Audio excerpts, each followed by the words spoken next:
Hello everyone, this is Crota coming back at ya. This is game number 4 in the series, and as some of you guys have noticed, this is going to be human undead against undead and orc. Now, some of you guys have asked me to turn off ally colors. I actually find it really difficult to figure out what the teams are whenever I play, especially when I play in 3v3s or 2v2s. I purposely turn on ally colors just for my own sake.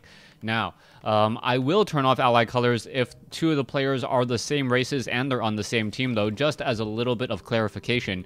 But right now, it is going to be... Oh, let's take a look at the... let's toggle ally colors again. There we go.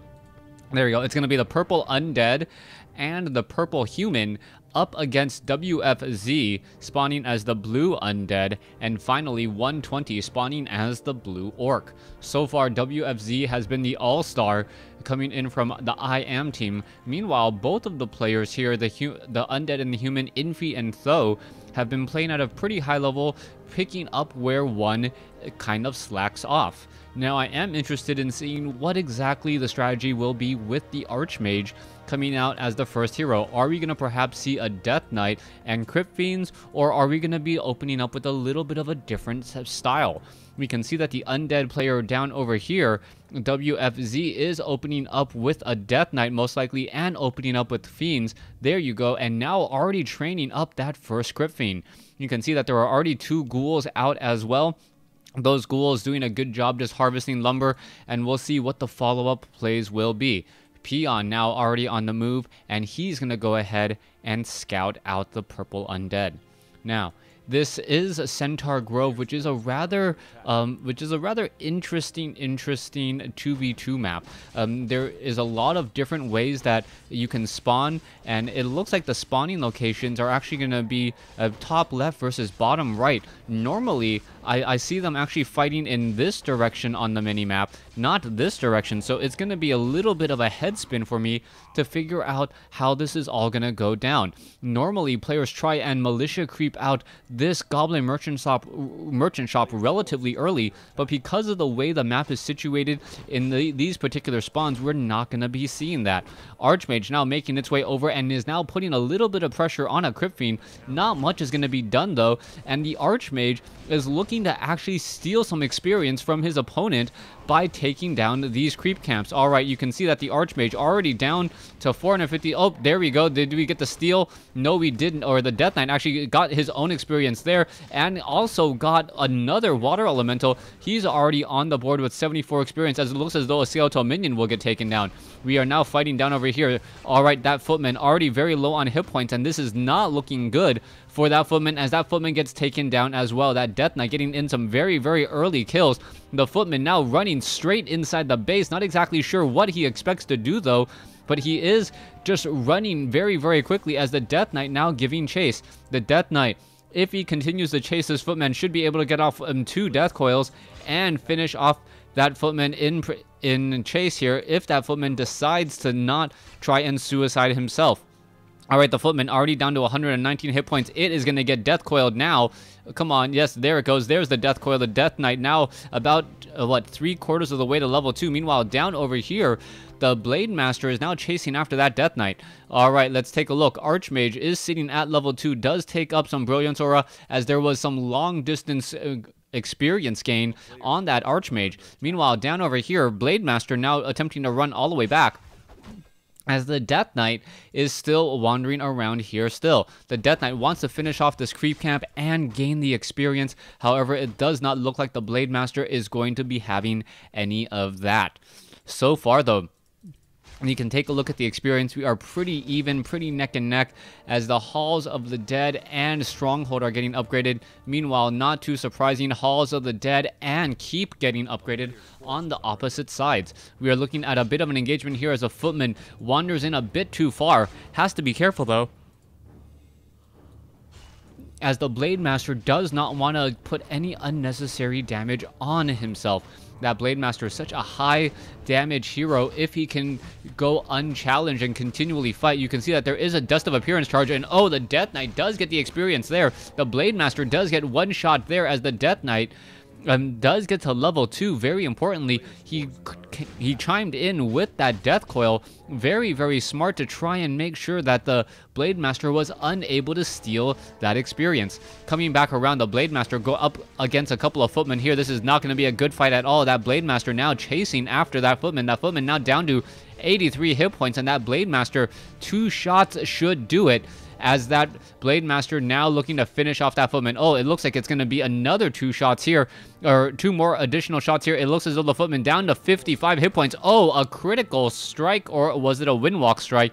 It looked like it was a windwalk strike, getting in that final blow. Now the Crypt Fiends are going to be coupled along with not skeletal minions, lava spawns. Lava spawns, a very, very interesting design choice here, as the lava spawns with Crypt Fiends and also the Archmage with Brilliance Aura is going to bring forth a lot of mana. A lot of piercing damage, and if these lava spawns are able to go uncontested, that is going to hurt tremendously. Alright, you can see that the lava spawn needs to constantly attack now. If it can maintain constant attacking, then it will be able to split, but no, the Crypt Fiends do a very good job making sure to focus that unit down first.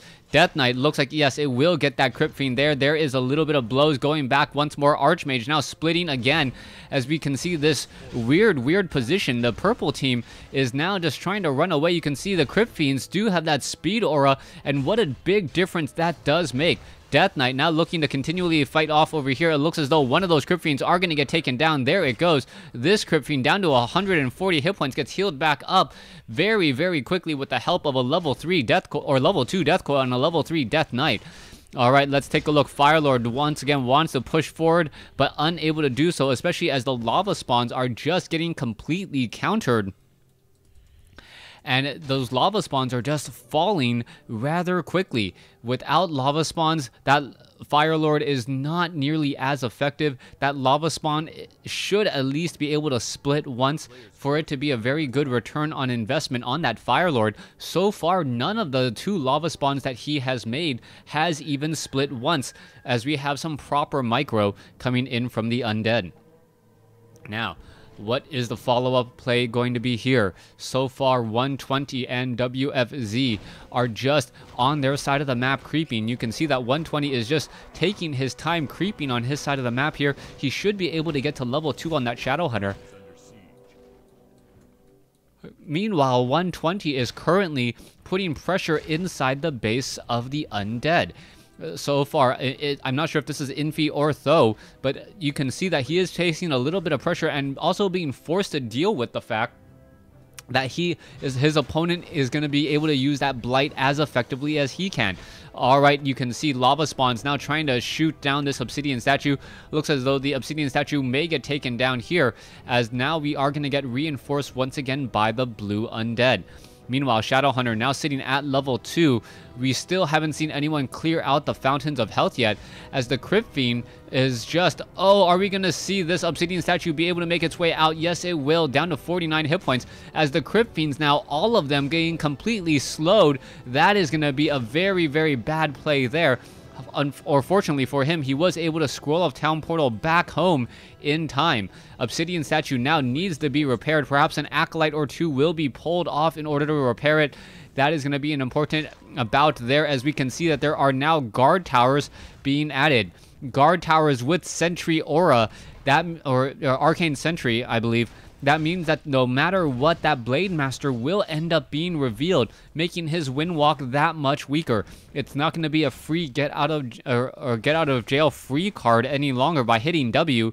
No, that Blade Master is going to be forced to go in and do a couple of fights. All right, there is a Frost Nova, there is a Death Coil, and as we are now fighting in here, so far the battle is raging on here, as we are looking at a couple of those guard towers. Those guard towers are not getting focused down. That could be a little bit of a worrisome problem for Blue. Blue needs a way to focus them down, and he finally gets the Crypt Fiends in play to try and do exactly that.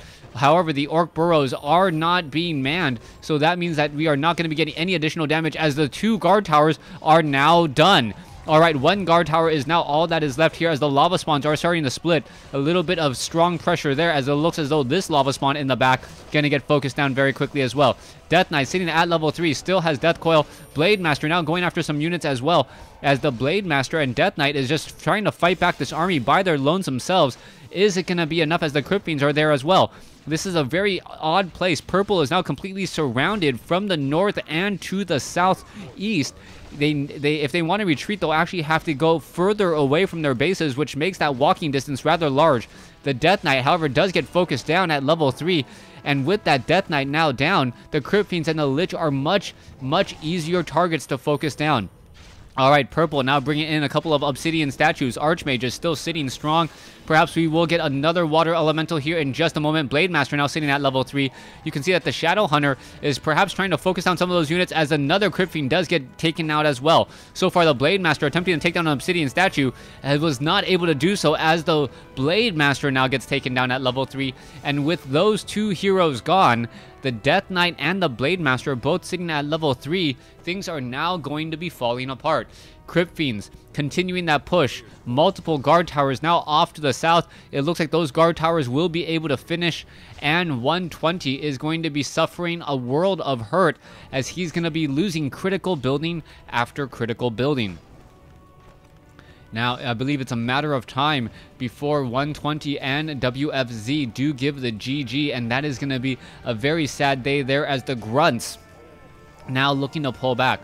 All right, Crypt Fiends, Sorceress now making their way over. Barracks not even training up anything at all, as we are sitting at 25 over 50 for 120, or sorry, yeah, for 120. WFZ is sitting at 45 over 50, and I really think that not being able to use the burrow command and keep some of those, keep some of these orc burrows within range of that pressure really nullified any home field advantage that 120 was looking to have. Generally, defender's advantage is much better, but we'll be seeing what's happening here. All right, let's take a look at this. Peons now running back here. It takes a look, and a couple of orc burrows will get taken down. This is not looking good at all. These orc burrows, as they go down, we are now seeing at 17 over 10, and this is going to be the end here as 120 going to lose his base. We're going to see a Squirrel Town portal now heading all the way back as the Blade Master and the Crypt Fiends are all right there. Where are they going to land? Off over here to the right-hand side as the Keep, lands right over here as well. So this is a very all-in engagement as Infi and Th000 pretty much land up on top of IAM's army. Now they are all in full retreat. You can see that there is the GG as the main town hall was already destroyed, and that will be forcing us to go into our final game 5 in this series. Thanks for watching. Thanks for listening. Hope you guys enjoyed it.